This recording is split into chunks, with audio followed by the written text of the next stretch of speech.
오늘 여러분 이 시간 철학에 오신 여러분들을 정말 주님의 이름으로 축복합니다. 온라인으로 또 유튜브로 또 방송을 통하여 그리고 화상춤에 오신 귀한 사랑하는 성도들, 얼마나 소중한 사람들인지, 얼마나 귀한 사람들인지. 우리 교인들은 실물보다 화상빨이 더, 저는 왜 그렇게 화상빨이 잘 안 받더니, 왜냐? 포인트가 없어서 그래요. 얼굴에 포인트가 확실하게, 우리 서광수 장로님 같이 딱 하는 분은 옆으로 찍어도 잘 나오고, 저는 뒤에서 찍는 것만 잘 나옵니다.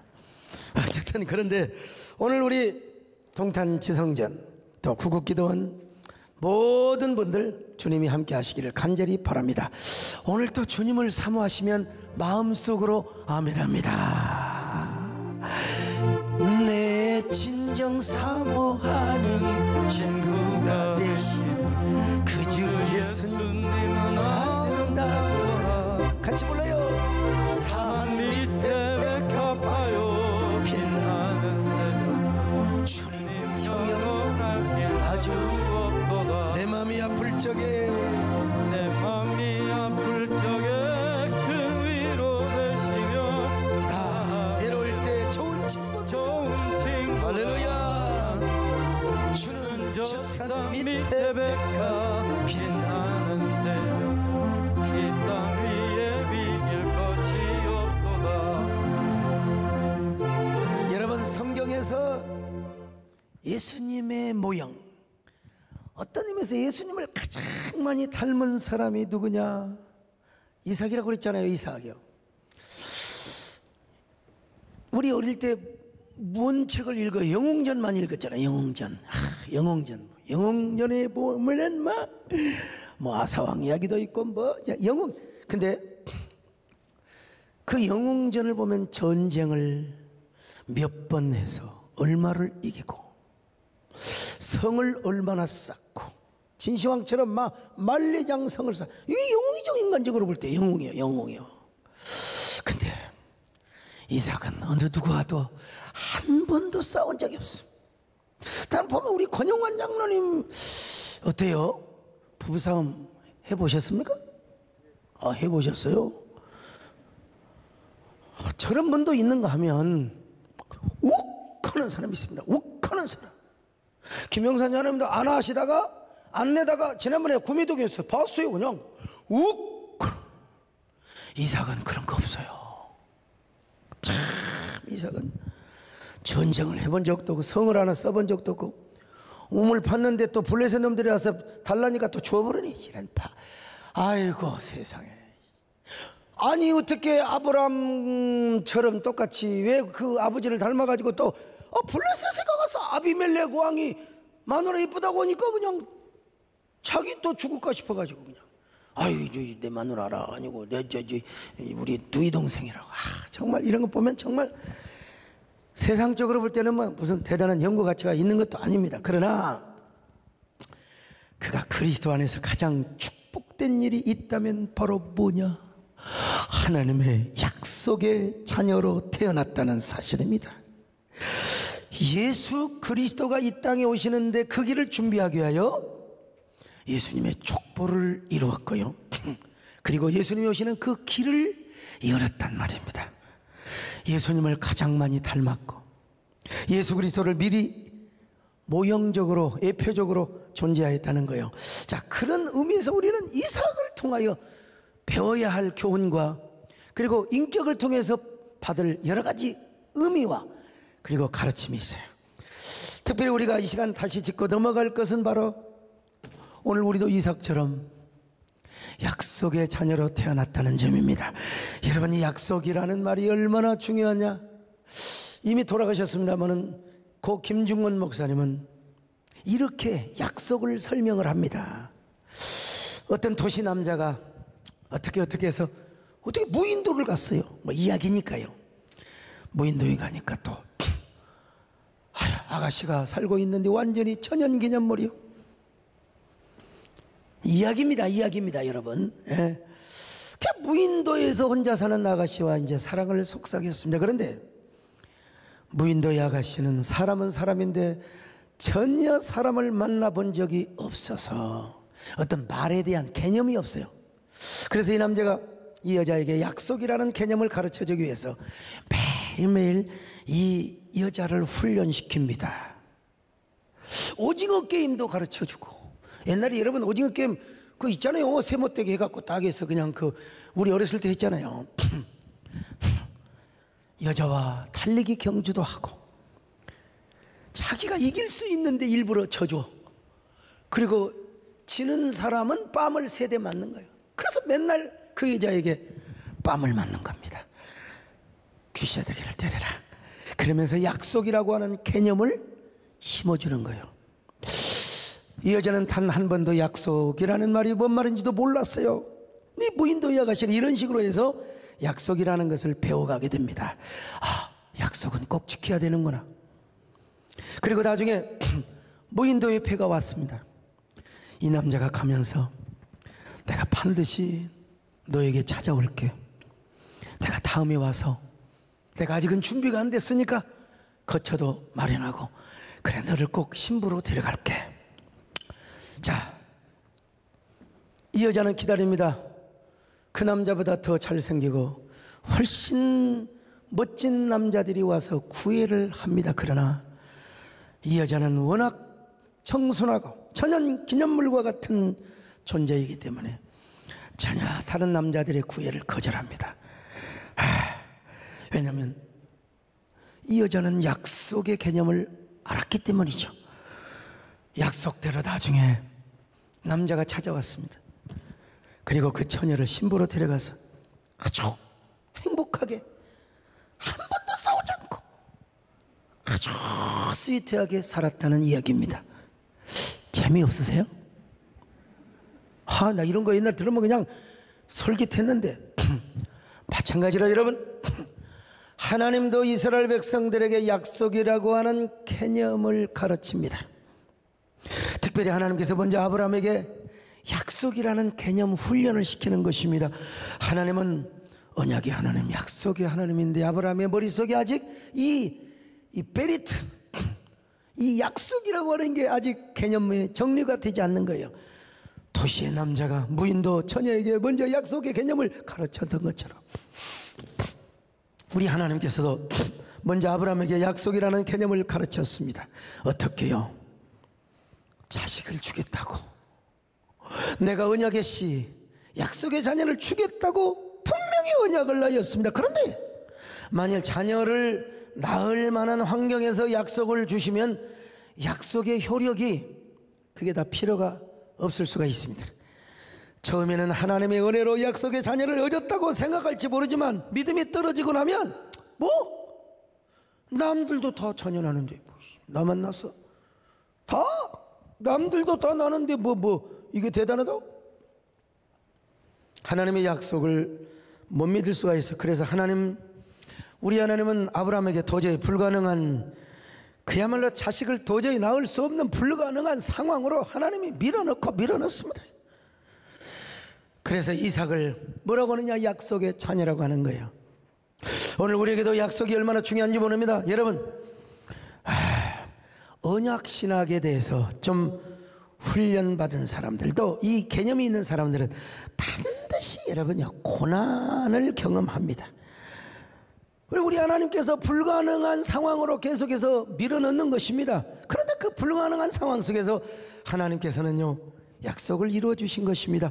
그러니까 그런 사람들은 언약 신학하면 뭐라고 할까요? 탁상공론의 신학이 아니라 그 언약을 스스로 경험하고 체득하고 체험하였기 때문에 우리 하나님은 언약의 하나님이시구나, 우리 하나님은 약속의 하나님이시구나, 할렐루야. 하나님 한 번도 나를 실망시킨 적. 박 목사님 찬양하세요. 언제나 공평과 은혜로 나를 지키셨네. 오 신실하신 주, 오 신실하신 주, 할렐루야. 내 너를 떠나지도 않으리라. 내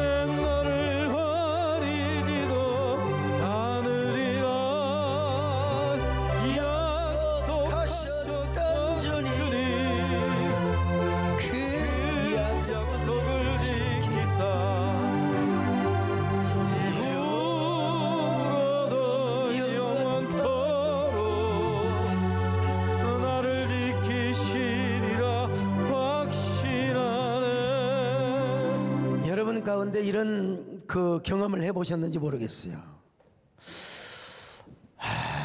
제가 초신앙 때 우리 권사님도 마찬가지예요. 우리 의사 선생님들한테는 죄송하지만 감기가 걸려도 약을 안 먹고 기도했습니다. 기도했어요. 그렇고 약을 안 먹으면 믿음이 좋고 약을 먹으면 믿음이 타협이 된다고 생각을 한 적이 있었습니다. 그래서 기도만 합니다. 이게 뭐냐면 바로 제임스 파울러가 말한 신화적 신비적 단계의 신앙이라고 할 수 있어요. 감기만 걸려도 하나님께 고쳐달라고. 심지어는 어느 어느 학파에서는 말이죠, 감기도 귀신이 들려서 들었다고. 여러분 그렇게 생각하시면 안 됩니다. 물론 귀신 들려서 막한 마귀 병마가 우리에게 감기 가짜 줄 수 있지만, 그렇지만 모든 걸 그렇게 다 생각해서는 절대로 안 돼요. 제가 그 배감교회를 개척하면서 많은 사람들의 병을 진짜 낫게 했습니다. 하다못해 감기. 걔가 지금 어디서 커서 어떻게 하고 있는지 모르는데요, 이명호라고 걔는요 감기 걸리면 불덩이가 돼요. 불덩이가 돼버려요. 그러면 좀 약을 사다가 해열제도 먹이고 좀 해야 될 텐데 기도를 받으러 옵니다. 권사님 기억나십니까? 능주 때 아들, 여러분 권사님도 기도하시고, 여러분 제가 믿음으로 기도합니다. 주여 뺐습니다. 그러면 한 3분에서 5분 있으면 열이 딱 떨어져 버려요. 맨날 좀 그랬으면 좋겠어요. 이재원 전사. 그냥 아프면은 약국 가서 약을 먹어야지. 뭐든지 저한테 기도받으러 와요. 누구든지 기도를 받으러 와요. 참, 애가요 열이 너무 올라가면 막 헛것이 보이고 막 그냥 헛것이 보인다는 거예요. 예수의 이름으로 열은 떨어질지어다. 예수의 이름으로 열은 물러갈지어다. 한 몇 번 쫙 하면 쫙 가버려요. 우리 정권사님도 마찬가지입니다. 약 안 먹는 것이 최고의 신앙이고 말이죠. 그래 나는 약 안 먹고 기도로 나왔다고, 하나님의 능력으로 나왔다고. 물론 이런 경험도 필요합니다. 제가 볼 때는 이런 경험도 있는 게 좋아요. 정말 우리 정권사님 그때가 막 50줄에 딱 들어섰던지 맞아도 모르겠어요. 여튼 50이 좀 넘었을 거예요. 지금 보니까 우리 권사님은 문장로님 위해서 기도해 주다가 어둠이 틈타고 그러냐. 그건 물론 그래, 영적인 볼만으로 볼 때는 그럴 수 있겠죠. 근데 분명히 갱년기였을 거예요. 하고 우리 어느 개인병원에 이제 입원을 시켰어요. 우리 권사님 입원 안 했다고 하는데 생각해 보세요. 기억날 거예요. 근데 이제 원장님이 내과에 갔죠. 정직이가 와서 이렇게 하는데 우리 권사님 그때 하시는 말씀이 딱 이틀 입원했어요. 뭐라고 한 줄 아세요? 나는 예수 믿고 20년 동안 약 한 번도 안 먹었어라고. 하여 원장님이 오기만 하면 물어보지도 않는데, 나는 예수 믿고 20년 동안 누가 그거 물어봤어? 안 물어봤어? 그냥 나는 예수 믿고 20년 동안 한 번도 안 아팠어라. 예수 믿고 20년 동안 한 번도 약을 먹어본 적이 없었다네.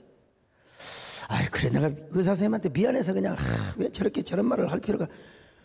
링거를 맞아. 나 예수 믿고 20년 동안 링거 한 번도 안 맞았어라고. 그런데 그 정권사님이 지금 약을 드실까 안 드실까요? 약 드세요 안 드세요? 먹어요? 예, 그렇지. 정권사님 작년에 병원에 가셨잖아, 그죠? 예. 근데 중요한 거 뭐냐? 신앙이 자라는 과정에서 이런 단계도 있더라 이거요. 그런데 이 단계에서만 머물면 절대로 안 됩니다, 여러분요. 예?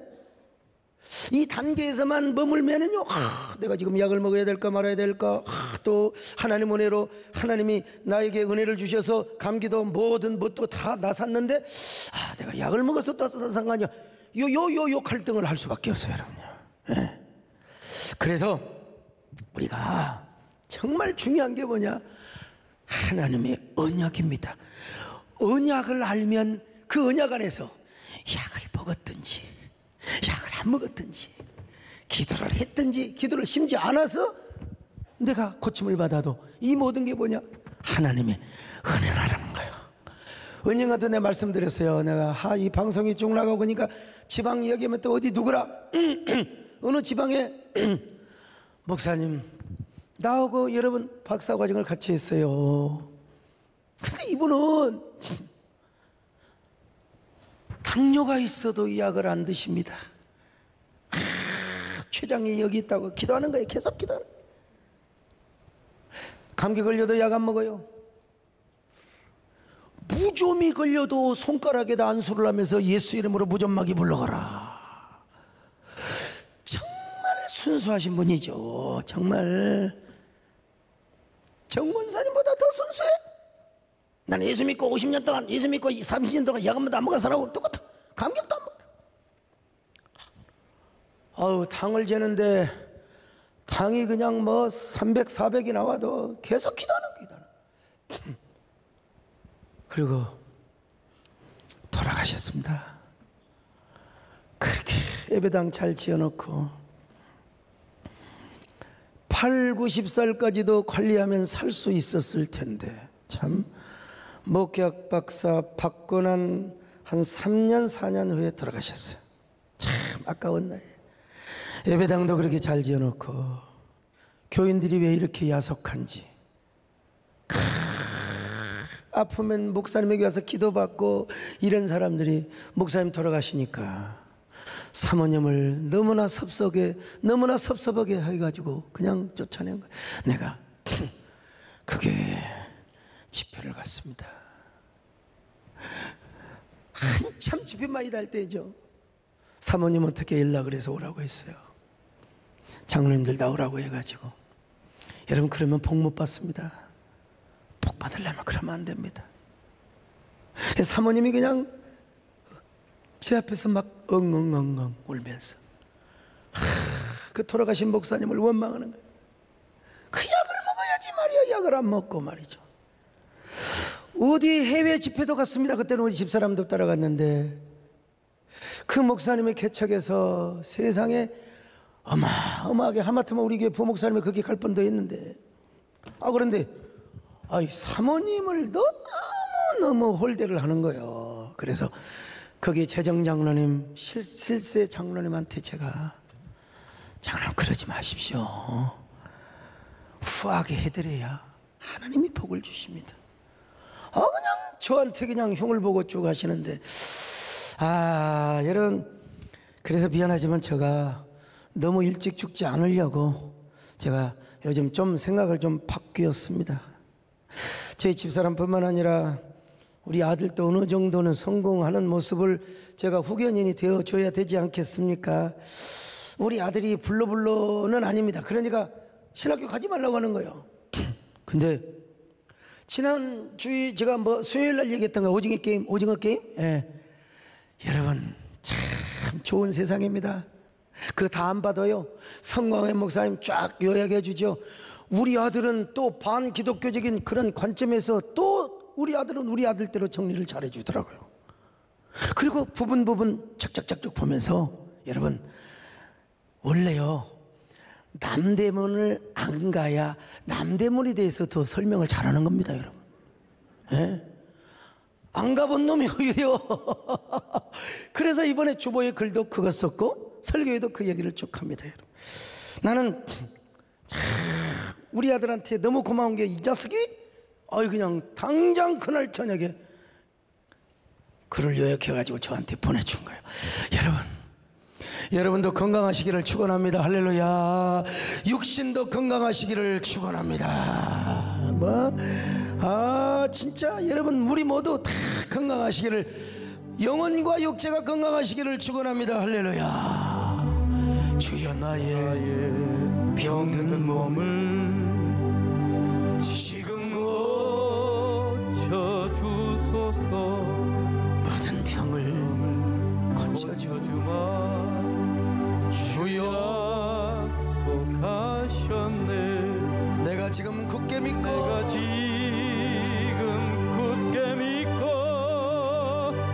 주님 앞에 구하오니 주여 크신 권능으로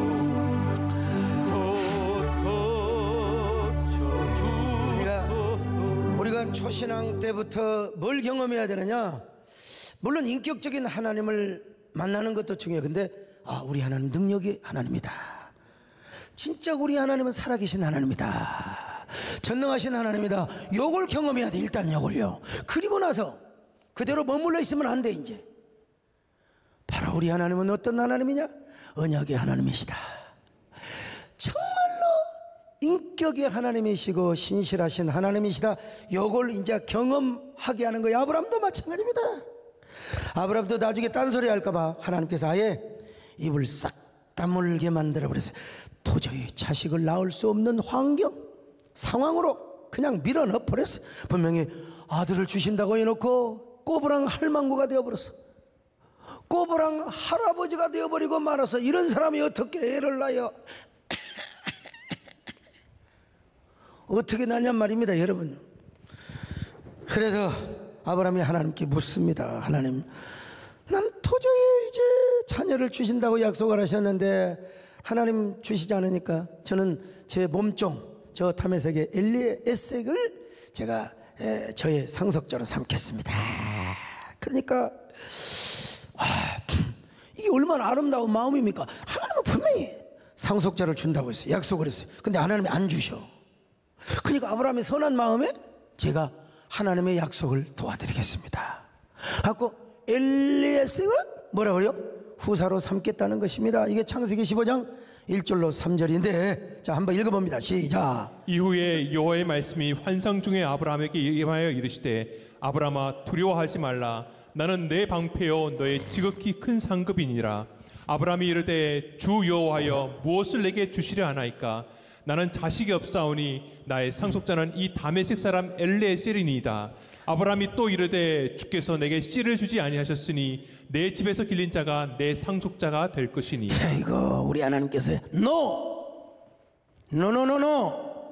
아브라함아 너는 왜 나를 의심하느냐? 내가 준다면 주는 거지.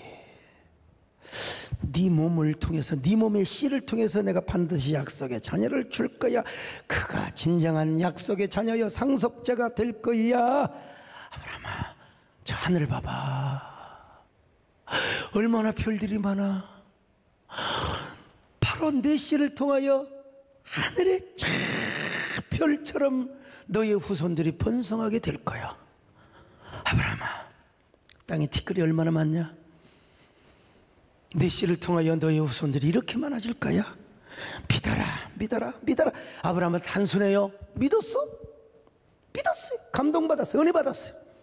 그래가지고 사라한테가 이거는 뭐 보나마나 사라한테 장막 바깥에서 그랬으니까 장막에 들어서 여보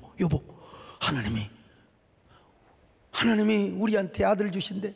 당신하고 나 사이에 아들 주신대. 여보 우리 하나님이 아들 준다니까 어떻게 한번 해보자. 근데 사라가 분위기를 깨버리는 거야. 아브라함 씨 정신 차리세요. 당신 나이가 몇 살인데 내가 생리가 끊어져서 다 나의 자궁이 쭈글쭈글 완전히 여러분 그 쭈글쭈글한 거 하여간 뭘로 비우면 좋겠습니까? 여보 정신 차리시고 그렇게 아들을 얻고 싶고 하나님의 약속을 이루려면 하갈한테 가세요. 하갈. 아직은 아직은 얼마나 젊어요. 저 여자하고 내가 정식으로 내 마음 변하기 전에 빨리 가서 동침하세요.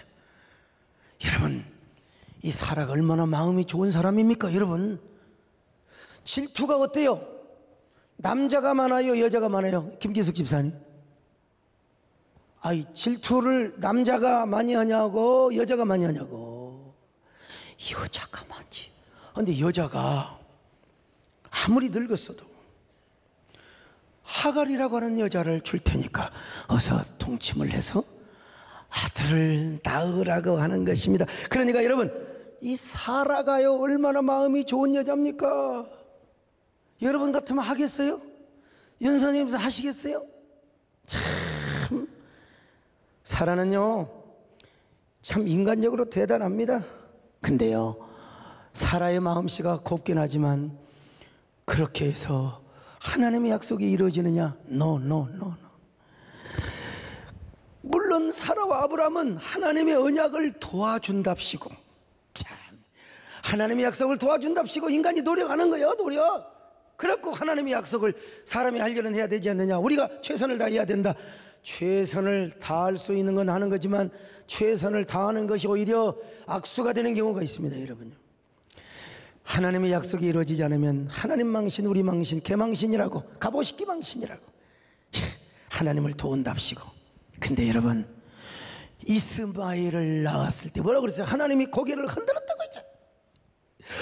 요 이스마엘만 나타나지 않았으면, 이스마엘만 나지 않았으면 중동의 아랍 존재할 수가 없습니다, 여러분.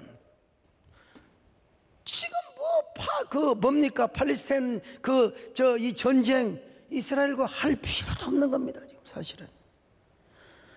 그놈의 후손이 이슬람 종교를 만들어가지고 지금 그냥 기독교와 그냥 이슬람이 마치 막 전쟁하고 있는 것처럼 말이죠. 이 사무엘 핸드턴이 말하는 것처럼 뭡니까? 이게 문명의 충돌입니다. 결국 영적인 종교의 충돌이죠.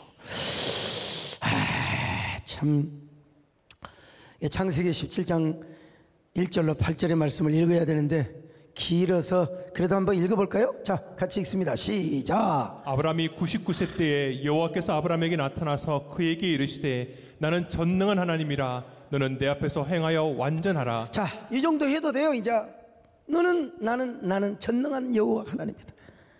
내 앞에서 완전하라. 그 완전한 게 뭡니까? 할례를 행하는 겁니다. 우리 하나님은요, 참 그 할례를 통하여 이제 하나님의 백성임을 표식적으로 이제 보여주는 거예요. 이제 할례를 다. 그 할례를 하고 이제 하나님께서 그 자식을 준다면 또 안 주셔요, 또 안 주셔요. 기다리는데도 애가 안 생겨요. 애를 낳을 수 있는 상황이 전혀, 오늘 철학기도 때는 우리 산부인과 하시는 우리 집사님 안 나오셨지만, 산부인과 의사가 아무리 진료를 잘해준다 하더라도 꼬부랑 할머니, 90살 할머니가 어떻게 링거 맞은다고 됩니까? 이재원 전사님 어때요? 김영선 장로는 보약 먹은다고 돼요? 내가 이름 우리 장로는 부르기도 전에 그냥 안 된다고 그러잖아.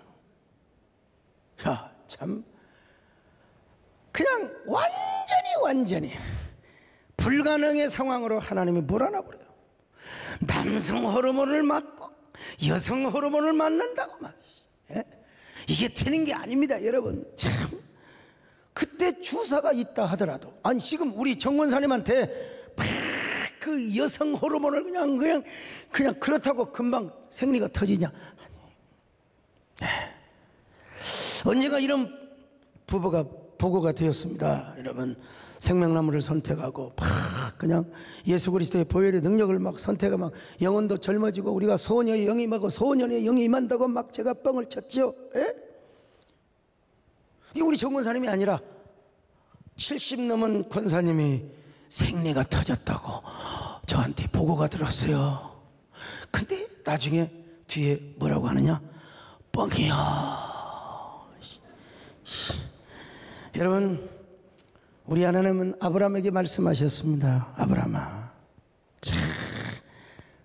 그러면서 이제 그 쪼갠 고기 사이로 지나가시는 하나님, 그 얘기 말씀드렸잖아요. 아브라함아, 나는 언약의 하나님이야. 나는 약속의 하나님이야. 이 약속을 하면 나는 반드시 지키시는 하나님이야. 아브라함아, 믿어라. 그리고 너의 후손 이삭, 너의 후손 약속의 자녀를 통하여 하늘의 별과 같고 땅의 모래와 같은 이런 후손들이, 그리고 마침내 나의 창대하고 위대한 구속의 역사, 오징어 게임이 아니라 구속의 드라마의 역사, 디바인 홀리 드라마를 일어나게 될 것이다. 그러더니 여러분, 어느 날 세상에 창세기 18장 10절에 보니까 하나님의 사자가 아브라함의 장막에 왔어요. 그리고 아브라함에게 뭐라고 얘기했느냐? 아브라함아, 내가 내년 이맘때에 장막에 찾아온다는 거예요. 바로 내년 이맘때 아들이 있으리라. 기가 막힌 얘기입니다. 자, 창세기 18장 10절 시작. 그가 이르시되 내년 이맘때 내가 반드시 내게로 돌아오리니 내 안에 사라에게 아들이 있으리라 하시니 사라가 그리 장막문에서 들었더라. 여러분, 그러니까 이삭의 탄생은 뭐냐? 하나님의 방문이요, 하나님의 방문, 제 방문. 참.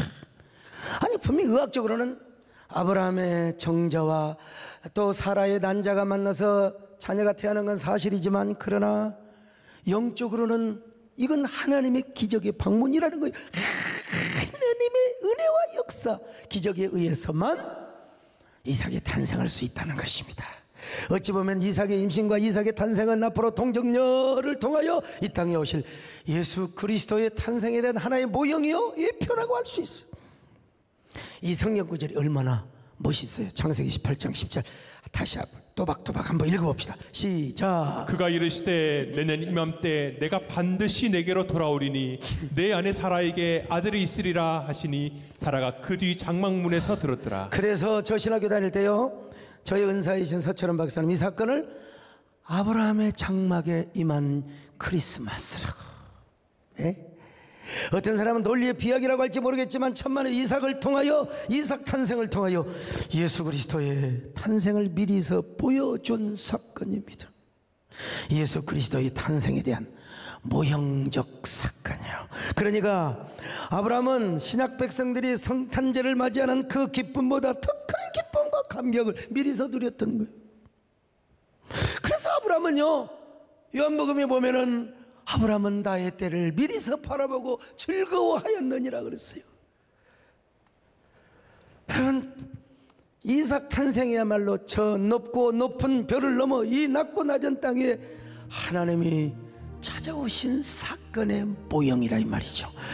우리 예수님의 탄생도 마찬가지입니다. 우리 예수님이 저 하늘에 높고 높은 별을 넘어 이 땅에 낮고 낮은 우리 같은 죄인을 위해서 오셔서 십자가에 죽으시고 우리를 구원하시는 이 하나님의 러브 스토리. 그러니까 여러분, 우리가 이런 노래를 부르는 겁니다. 그 크신 하나님의 사랑 말로 다 형용 못하네. 시원없고 높은 별을 넘어 이 낮고 낮은 땅 위에 죄범한 영혼 구하려 그 아들 보내사 화목제물 삼으시고 죄 용서하셨네. 하나님 크신 사랑은 증량나무 안에 영원히 변치 않는 사랑 성도여 찬양하세. 성도여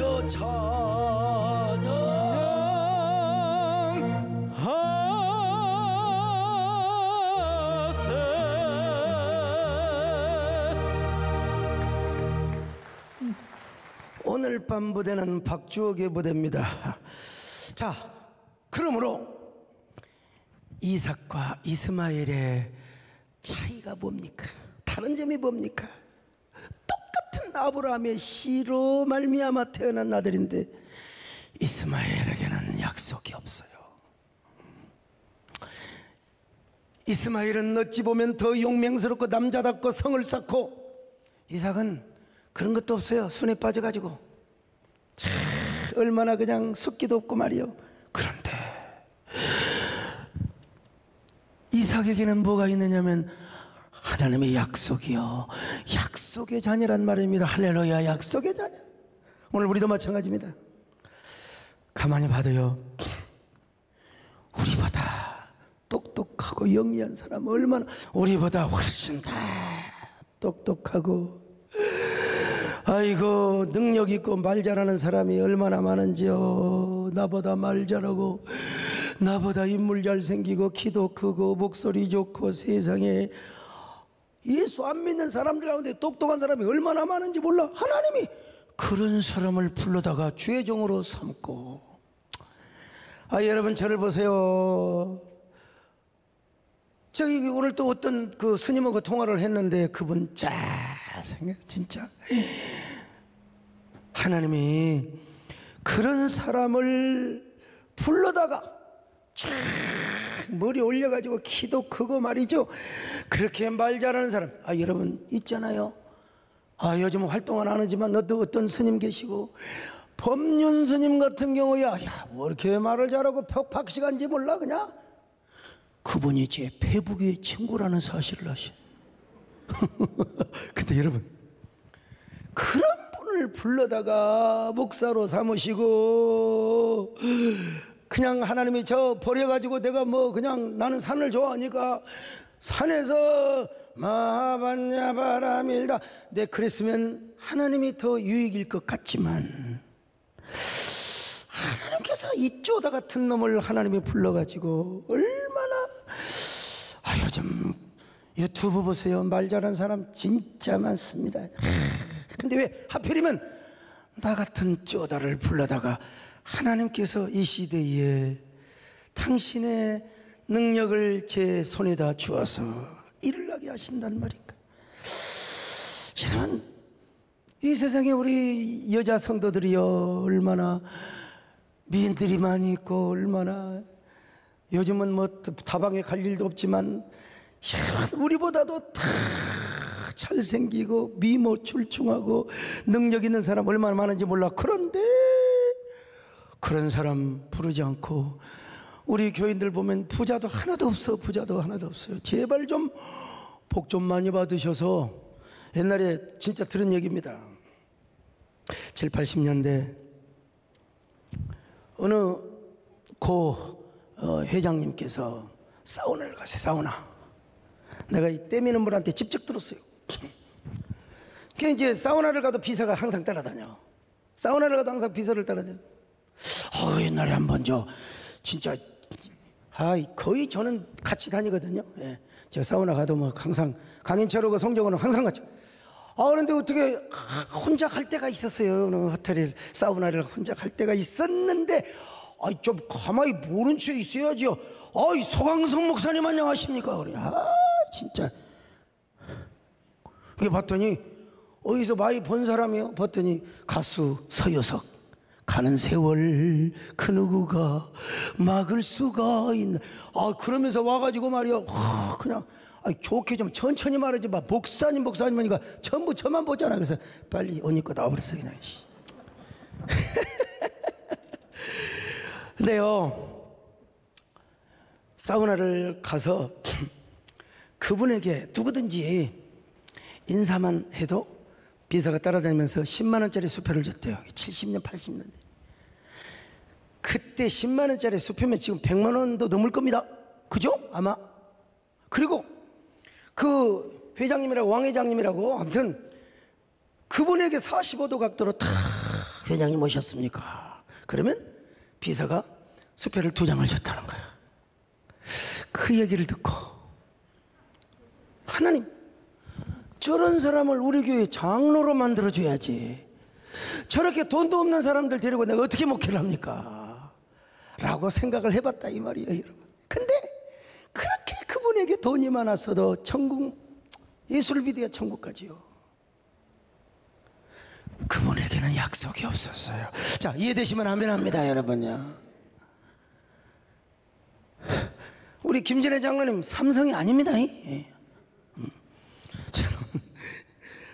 이게 바로 뭐냐 하나님의 은혜란 말입니다. 진짜 하나님의 은혜로 우리가 약속의 자녀로 태어났고요. 그분들이 약속의 자녀는 아닙니다. 우리가 예수 믿는 모든 사람은 다 하나님의 약속의 후손이요 아브라함의 후손이요. 자 갈라디아 3장 29절 같이 봅니다. 시작. 너희가 그리스도의 것이면 곧 아브라함의 자손이요 약속대로 유업을 이을 자니라. 자, 우리가 그리스도의 것이면 아브라함의 자손입니다.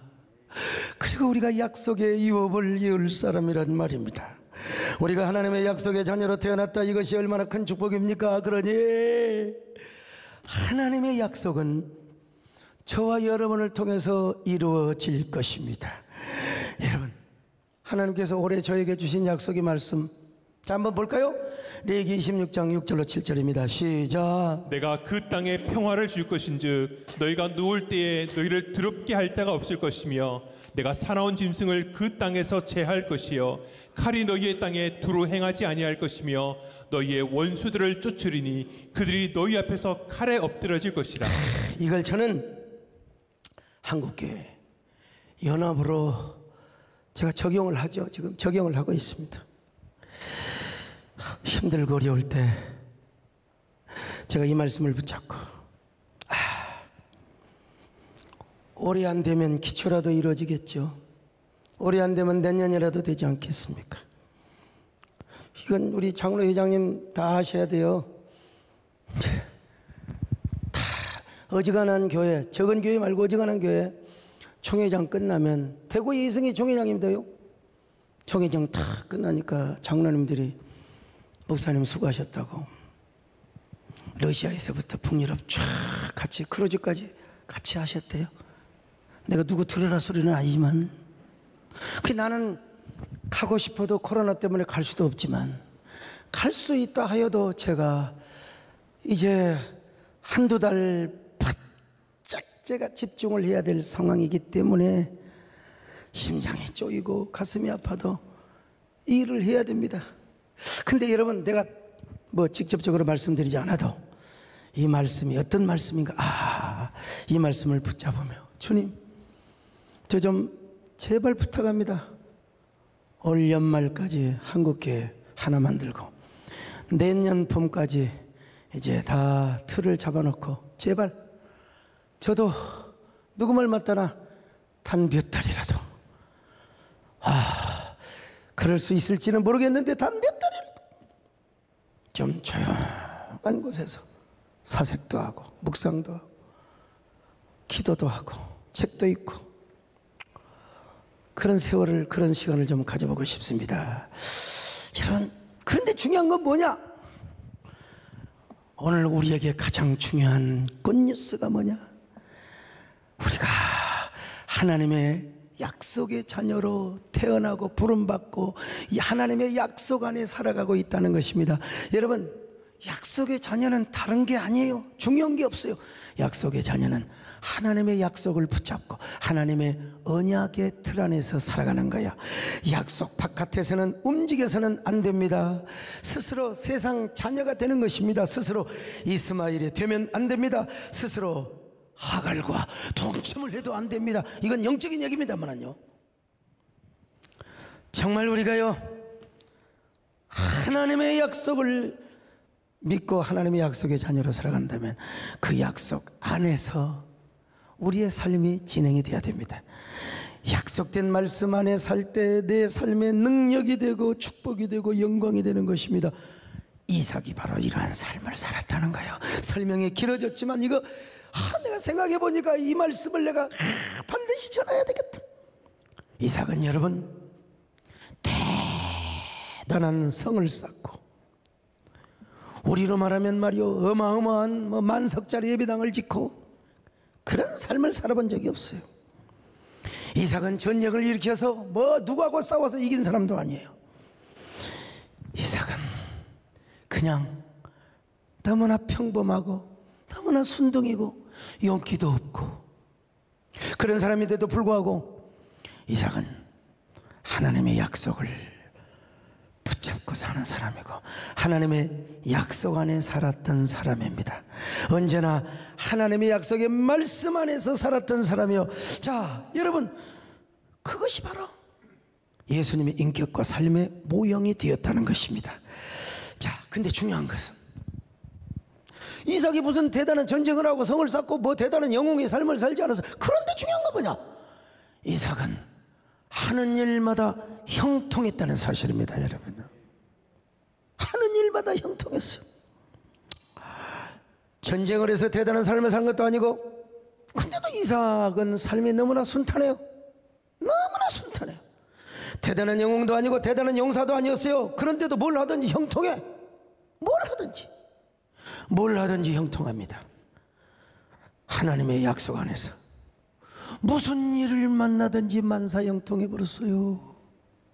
무슨 일을 만나더니 이게 얼마나 멋있어요. 막 저같이 고난이 있고 막 저같이 풍파가 그런 게 아니고 순하고 착하고 그냥 남자 맛도 없이 그냥 그런 사람인 것처럼 그냥 하는 일마다 잘 되는 거예요. 하는 일마다 형통하는 거예요. 그냥 뭐 블레셋 애들은 아무리 우물을 파도 물도 안 나와. 이삭은 팠다면 물이 콸콸콸콸콸 솟는 거예요. 농사를 지었다면 그냥 100배의 축복을 받는 거예요. 육축을 키웠다면 그냥 100배의 축복을 받는 거예요. 이야, 이게 이제 이삭의 신비입니다. 이삭의 신비입니다. 여러분, 오늘 여러분 모두가 다 이삭의 형통의 축복을 받으시기를 바랍니다. 오늘 모두 다 그러기 위해서 하나님의 약속을 붙잡고 그 약속 안에서 살아가시기를 축원합니다. 하나님의 약속에 자녀답게 사시기를 축원합니다.